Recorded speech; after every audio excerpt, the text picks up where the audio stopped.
Steven Crowder is the Fox News of YouTube and is the king of strawman arguments and misrepresenting sources and information. So I thought I'd take a good amount of time to debunk his nonsense fear-mongering of Medicare-For-All and Bernie Sanders. So here we go. And who else to answer on this on cable news but Bernie Sanders, who, in a rare moment of sincerity, admitted that Obamacare has been a disaster.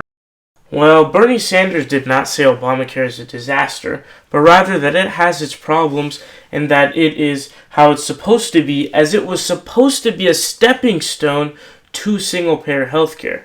Bernie Sanders would defend Obamacare to any, quote, free market healthcare system. But his proposal is, well, take a guess. Of course. Obamacare has serious problems. Deductibles are too high. Premiums are too high. The cost of health care is going up at a much faster rate than it should. Ideally, where we should be going is to join the rest of the industrialized world and guarantee health care to all people as a right. And that's why I'm going to introduce a Medicare-For-All single-payer program. Short term, this is what we can do. And yes, Bernie Sanders is right here. I'm going to list off the countries with either a two-tier system, which is the public and private lanes, or single-payer healthcare systems. You have Norway, New Zealand, Japan, United Kingdom, Kuwait, Sweden, Bahrain, Brunei, Canada, Netherlands, United Arab Emirates, Finland, Slovenia, Denmark, France, Australia, Ireland, Italy, Portugal, Cyprus, Spain, Iceland, Hong Kong, Singapore, and Israel. Okay? And that doesn't even include the countries with an individual mandate. But just let that sink in for a moment. Countries like the UAE, Kuwait, Bahrain, and Brunei have single-payer healthcare, while the United States of America does not. Brunei has fucking Sharia law, and yet it still finds preventing its citizens from dying because of lack of healthcare within their moral compass, but the United States does not. Hey Steve, the problem is not the government control, it is the private insurance companies. What we have now is not, quote, government control, but a literal gift to insurance companies known as the individual mandate. Private insurance companies will always have customers because they are literally forced to purchase it. It's a gift to the insurance companies, and the individual mandate is actually a conservative position brought up by Bob Dole when he ran against Bill Clinton and partially forged by the Heritage Foundation. So it's not even really a liberal position. It's just amazing to me. He says that, listen, the Affordable Care Act is broken. Big government has created a problem here. And the solution is an entirely broken system through Medicare, which we'll get into in a little bit. But it's like, this is what Bernie Sanders does. He talks about how student loans are too high. Therefore, more free college. Yeah, right? Like, how does that fix anything? That's like we're sitting there going, not enough Americans have lawnmowers. In my America, every garage will have a John Deere. Wow, I just cringed really hard. This dude is unbelievably grimy. This guy's literally comparing a commodity that dictate whether someone is either dead or alive, and in many cases, dead or literally bankrupt to the point of massive suffering and no point of living. I thought the Republican Party was the party of morals and the party of Jesus. Jesus is rolling in his fucking grave. So listen, he's right. Premiums have gone up about 22% in 1 year, from 2016 to 2017. Now, when I first read that too, I thought it was low. 22% over 8 states, it went up 30%, but that's 1 year. That's 2016 to 2017. You add that up year over year since the Affordable Care Act has been passed, you have people paying hundreds of percentage points more than they were before. Additionally, Crowder leaves this out completely. Here's what his own fucking source says. Quote, according to the independently run, impressively comprehensive website, acasignups.net, the average increase for individual plans purchased through Obamacare marketplaces will be about 25% next year. This doesn't mean that everyone will be paying 25% more for health insurance in 2017. Not remotely. The increases don't apply to the vast majority of Americans who get health insurance through work and have their premiums partially covered by their employers. The figures cited also don't factor in how most individual plans purchased via Obamacare marketplaces are subsidized by the government. Nearly 85% of the plans purchased through marketplaces receive premium subsidies because those being covered don't surpass certain income thresholds. The headlines, quote, do not reflect what these consumers actually pay because tax credits reduce the cost of coverage below the sticker price, and shopping helps consumers find the best deal. U.S. Department of Health and Human Services Press Secretary Jonathan Gold said recently in a statement that's typical of the administration's response to news of skyrocketing insurance prices. Again, this is Crowder's fucking source, but he failed to mention it to mislead you on purpose. But again, I'm getting caught up here in defending the Affordable Care Act, the ACA Obamacare, but the truth is, again, let's revisit it. The Affordable Care Act is just a stepping stone for single-payer Medicare-For-All Healthcare. The solution to the high premium problem is to cancel out the private insurance companies, make a single-payer healthcare system where it goes out of your tax dollars, and the vast majority of Americans would save thousands of dollars because they would no longer be paying premiums. Oh, and just to revisit the premium cost bullshit, there is a chart from Adler and Ginsburg analysis showing that without the Affordable Care Act, 2017 premiums would be 30 to 50% higher. This is from the Brookings Institute /Health Affairs that you can see on screen. But his solution is Medicare.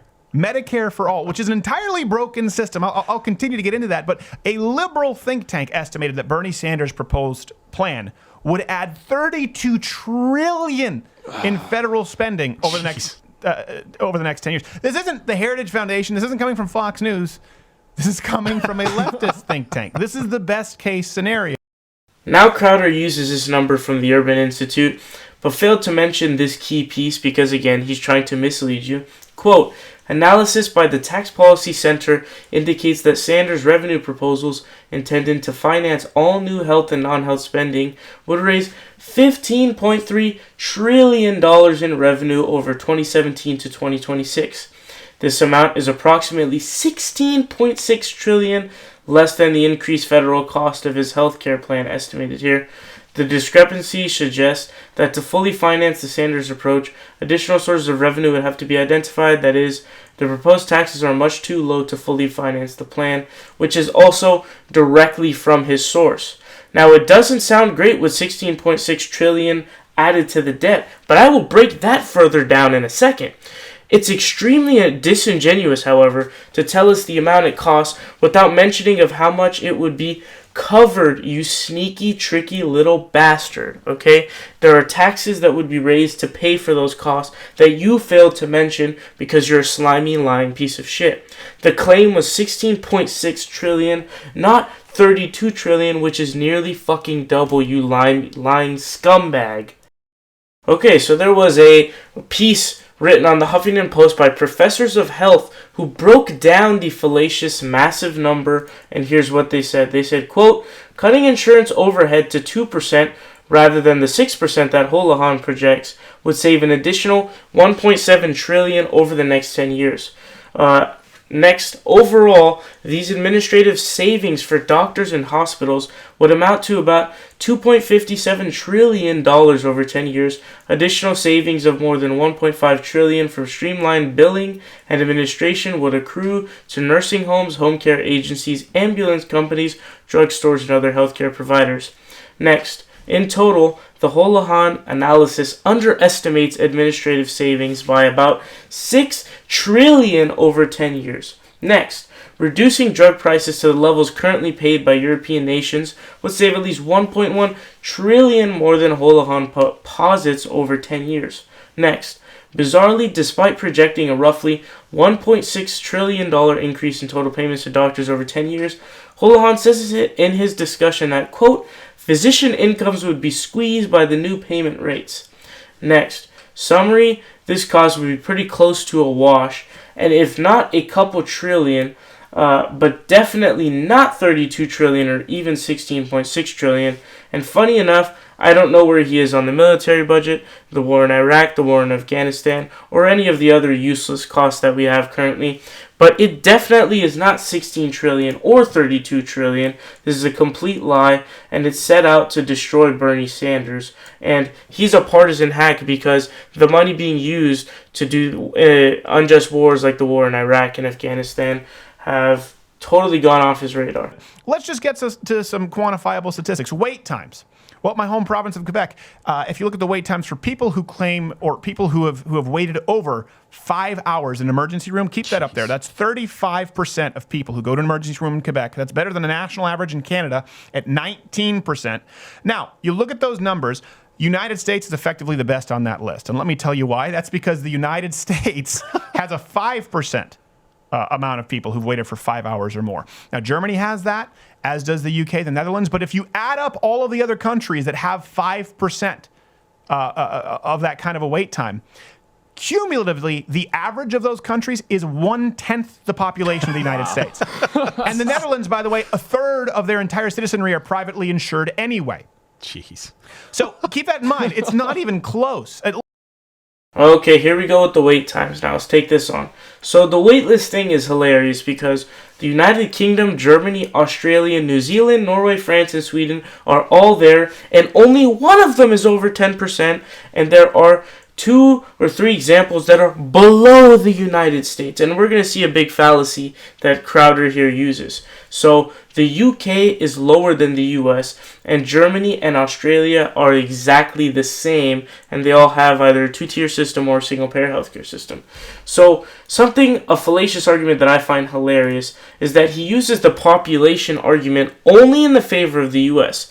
That's absolutely hysterical. A small population country can't be used as an example for Medicare-For-All or being pro single-payer Medicare-For-All system, but however, it somehow can be used in favor of being anti-Medicare single-payer-for-all system. So let's look at an example to break it down for you guys. Take the Quebec example. Crowder uses Quebec as his example. Quebec has a population of 8.18 million. United Kingdom, however, has over 60 million. The question being wait times. Well, Quebec does have a huge wait time, it seems, so therefore Medicare for all is bad. You have to exclude all of the other countries because they are so small. But wait, a second there, Crowder. UK is over 60 million and lower than the US. Quebec has a tiny population of 8 fucking million. Why can you use a small population country, but we cannot in comparison to the same United fucking States of America? You are a partisan hack, that's why. It's clear that Quebec is just an outlier, and Canada did not get single payer all that long ago, and clearly it's working out the kinks. The UK seems to be doing very well, and so does New Zealand, all these other countries that got it a long time ago. Germany's doing really well as well. So this idea that you can use a small population country in favor of their argument because that's what they like to do, but we can't use a small population argument because, the population of the US is just too big. Well, how do you know that with the population being bigger, we have more economic growth and we have more institutions? This whole thing is stupid. Alright, well, all my links are going to be down below in the description for evidence, and fuck Steven Crowder. Medicare for All does work, and it is the best system possible, and Bernie Sanders is completely correct. And once again, fuck Steven Crowder. What's up, guys? It's Saul Hill here. You guys are watching The Progressive Voice. Make sure you guys click subscribe down below. We're fighting Donald Trump tooth and nail, and we need your help.